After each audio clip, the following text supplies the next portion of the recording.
Hi, I'm Matthew Kelly, and welcome back to Radical and Relevant. Each day we take a few moments to reflect on the gospel together. Today's reading, Jesus is moving on, and he has just left his hometown of Nazareth, and he's working his way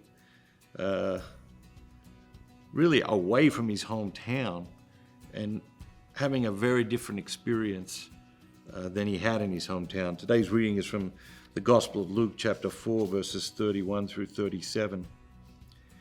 And he went down to Capernaum, a city of Galilee, and he was teaching them on the Sabbath. And they were astonished at his teaching, for his word had authority. And in the synagogue there was a man who had a spirit of an unclean demon. And he cried out in a loud voice, "Ah, what have you to do with us, Jesus of Nazareth? Have you come to destroy us? I know who you are. You are the Holy One of God." But Jesus rebuked him, saying, "Be silent and come out of him." And when the demon had thrown him down in the midst, he came out of him, having done him no harm. And they were all amazed and said to one another, "What is this word? For with authority and power he commands the unclean spirits, and they come out." And reports of Jesus went out into every place in the surrounding region.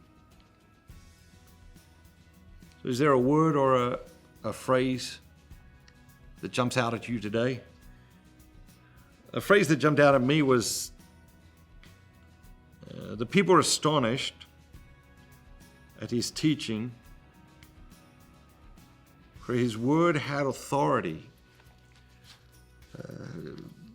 Jesus had no worldly authority. There are lots of people in the Gospels who had lots of worldly authority. But where did Jesus' authority come from? Well, it came from his authenticity. He came from his truth. It came from his very being as the way, the truth, and the life. I think very often people want to use authority to get other people to do things, but for the most part, we're most interested in following authenticity. Most human beings react a little bit if someone tries to use some badge of authority to suppress them or coax them or force them to do something they don't feel is necessary, or they don't feel they just don't feel like doing. So that's what jumped out at me, and the idea that it's authenticity that gave his words authority, not any worldly institution or somebody saying, "You should listen to this guy, he's got the truth." And I think from that we have to ask ourselves, what does it mean for you and I to live authentically in the world? What does it mean for you and I to show up authentically as a friend, as a husband, as a wife, as a mother, as a father, as a brother, as a sister, as an employee, as an employer?